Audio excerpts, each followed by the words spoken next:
first give me an idea of what is your job? Like, what is your job? What does it entail? What do you have to do? Well, you're not only a CNA, which is a certified nurse assistant, you're also a home health aide. And so, like in Danielle and Brian's situation, if Danielle, who's the 24-hour caregiver of Brian, wanted to get out for a little while, a home health aide or the CNA could stay and give her some caregiver relief, let her go run errands or just walk, get away from the 24-hour caregiver situation. Not that she needs to, but you know, some people really, really need to get away. So, give me an idea of what your job is like here with Brian and Danielle. How do you help out here? How often are you here? Kind of your routine here. Well, Brian, unfortunately, at this time, your hand looks uncomfortable. Needs total care. So without any help, Danielle would be doing everything for him. So I come in 3 times a week, which I think I could come a little bit more, but I'm not asking to. But you know, if someone needs total care, they send you most likely 3 times a week into the situation to give the caregiver relief. And so when I come, we get a nice spa shower in their fancy big shower, and just ADLs, activities of daily living. So, you know, we'll set up the TV to whatever he's interested in watching. Thankfully, I like watching them too. We talk, watch the news. Every day at 6 o'clock is the news. We have several times I've gone out to help them go see the cats, because it's not very easy to transfer somebody that is, you know, dead weight, unfortunately, by yourself, unless you have mystical powers. So. Now, you said it was hard to stay away. I mean, Brian and Danielle, they're a unique couple. I mean, I'm sure you see lots of different situations. Mm-hmm. People handle the situation differently. Definitely. But I think I can say Brian and Danielle really have a great outlook and just positive attitude, good people to be around. Yeah, Danielle, when I started coming, well, when the whole team started coming, she said at one point in time, she goes, I didn't expect it to be like this. I thought you guys were going to be super gloomy and, you know, just like depressing. And it's not about that. You know, people on hospice have an estimated amount of time left to live, and that's not always correct. Thankfully, you know, nobody really knows that but God. But it's about having the best life, living the best life that you can while you can. So we just like to encourage people to be happy, you know, do whatever we can to make you happier. And part of your job, I mean, would you say is not only physically helping them, but just kind of keeping that attitude, keeping their spirits up? Right. Yeah, it's a lot of emotional. I think it's more emotional than it is physical. We have a spiritual care counselor, a chaplain, who's awesome, and thankfully you finally met her. But every teammate has a part in the spiritual care of the patient, especially those who spend more time with them, because you connect on a level, you know, and you get to know more about that person, their religious belief, how they feel about death, how they feel about their terminal illness, their family situations, aspirations, you know, things they dream about doing. And like, you know, we get to go and see the cats, which he used to volunteer and do all the time. So I you know, it's awesome to be able to help somebody continue to live the life they were living previous to whatever that might be dealt their way. Is it hard for you to kind of get to know people, build a relationship, and, you know, they're unhealthy, you know that they have an illness like ALS that, you know, you can't cure? No, it's not.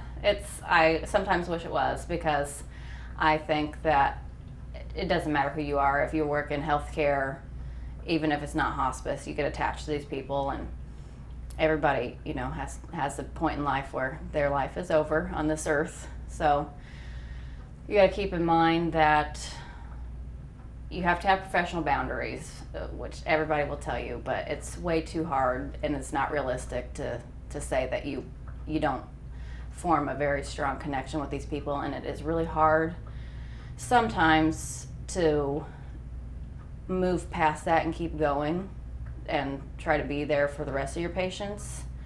I know that I've had several of my patients that have passed away that I felt a stronger connection to, and I don't mean that in any way. Some people like you better, some people don't. So you just click. Yeah, and going into it that these people have an illness that will most likely take their life, unfortunately, and you have to keep that in the back of your mind all the time, or you will be in that case.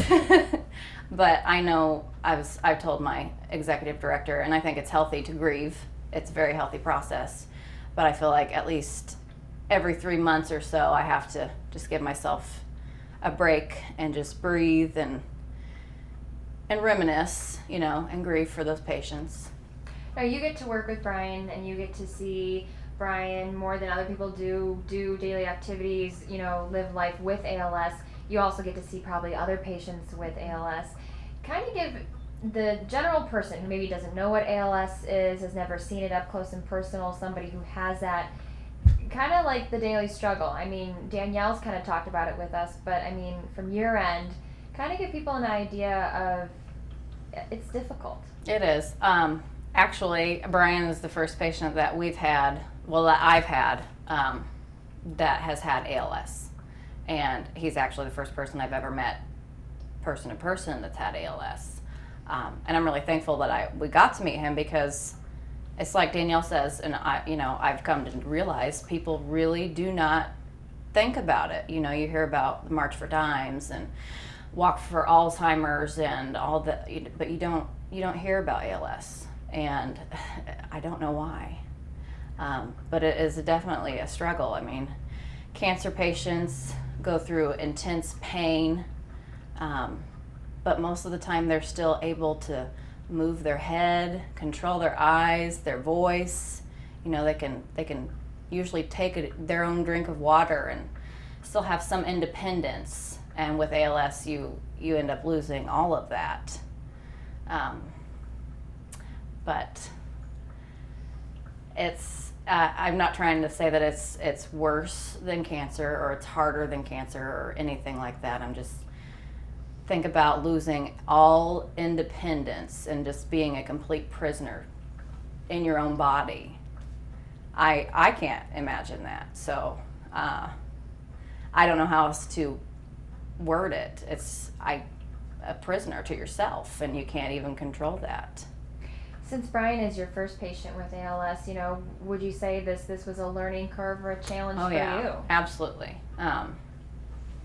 Not that he was difficult or anything, but for the first day I met him, the nurse was admitting him, and I came to bring a supply or something, and she was sitting right here talking to him, and I went to reach out and shake his hand, and they just kind of looked at me like, yeah, that's not happening. I'm like, oh, okay.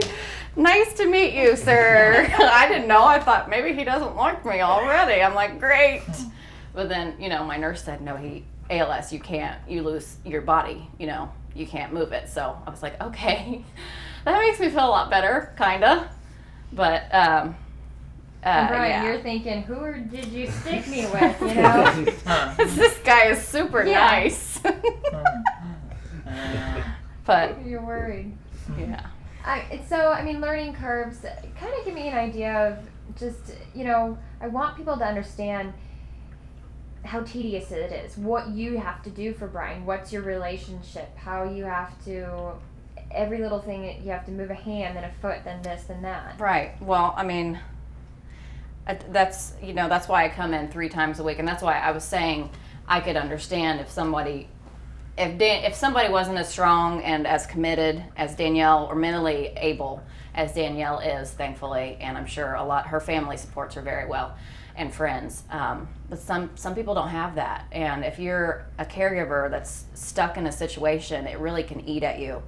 So that's why I was saying I would not be surprised if they had me in here more often, just because he's a total dependence. The drinking, he can still be sarcastic and tell you answers. So, but we had the physical therapist come in just to do range of motion to loosen his muscles and help him feel less stiff. And because he can't stretch on his own, if he has an itch, hopefully he can say, "Hey Rita, come scratch my leg." Clipping his fingernails, every single thing that we take for granted that we can do ourselves every day.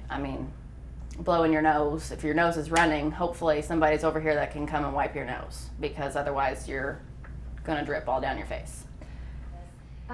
What can you get from their dynamic? God definitely bless them, because like I said, there's the family dynamics, living situations, so many things come into play. Just this house, how they got the money and had all these people come in to help, that support is very, very important on your family, your friends, the community itself. I don't know what to think. If this house wasn't like this, I cannot imagine how it would work out. Just the little things like that. And I've tried to imagine being in either of their positions, and I can't. I have no idea. Even being close to them, I still can't 100% grasp what that would be. Yeah, so you definitely, they're definitely very blessed to have each other, because it could be so much worse than this. What about them as people? Positive, very loving people, even through such a situation like this. That's a remarkable situation. It blows my mind. I would hope that I could be that positive about life, and I can't say that I would be. I think it's awesome that they both have such a positive lookout, and they are amazingly compassionate people. I think it would be hard for either of them to not befriend somebody. They're just really generous and very, very nice people. You got anything?